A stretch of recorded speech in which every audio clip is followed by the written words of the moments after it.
Now at 10:30, more and more people are drinking tequila and mezcal. In fact, it is becoming one of the most popular items on the drink menu.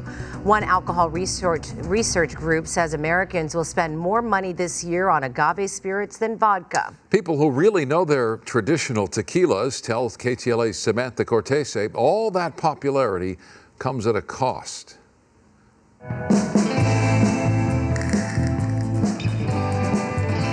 America is ordering agave. One mezcal you might see at bars and restaurants across the country, El Silencio. The company has a Santa Monica headquarters filled with alebrijes and leather. That's where I caught up with CEO Fausto Zapata, a Mexico City native. The first thing is to make sure that you are respectful of where the agave and where the spirit itself can be made. He says the demand for agave spirits means some companies are cutting corners, like cutting down the agave plant before it's mature. Pulling it out at 5 years, then it's not ethical and it's not a pure spirit. Fausto says it's important to protect the product and the people in Mexico who produce it. The workers, the farmers, and the people who work in the industry, and if they're not being paid right, treated right, credited right, there is a certain resentment out there, especially when things start becoming mass-produced. In recent years, celebrities have been buying up booze and are getting into the agave spirit scene at a rapid pace. I'm a big fan of authenticity. Look, if you're not really involved in the entire process, it's okay, but just don't pretend it is. It's much easier, or at least it was, much easier to buy tequila or mezcal in bulk from this. You don't have to start your own distillery. You don't have to do any of that.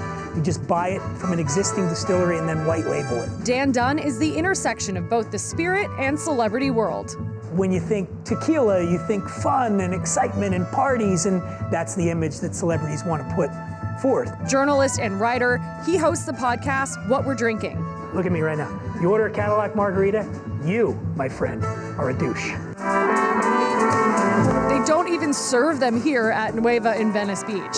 First thing they do Does that have the is floater? they load it up with citrus that gets rid of all the flavor of that expensive tequila that they're selling you. If you're having a margarita, please do it with Blanco or do it with Reposado. That's where Dan says he spent a lot of time. I think I've had every one they've had here. Maybe too much time during the pandemic, learning about the evolving worlds of agave spirits. When you're tasting a subpar tequila, a cheap tequila, poorly made tequila, it's gonna burn before it even gets to your mouth, you're gonna get that nose. Dan says, try the spirits without all the juices or sugars, then you'll really taste the agave and the mezcals, the tequilas, and maybe you'll like the lesser-known bacanora, sotol, raicilla, pulque. Chapulines or fried crickets are optional. So next time you're at the store and want to impress, sometimes expensive does mean better.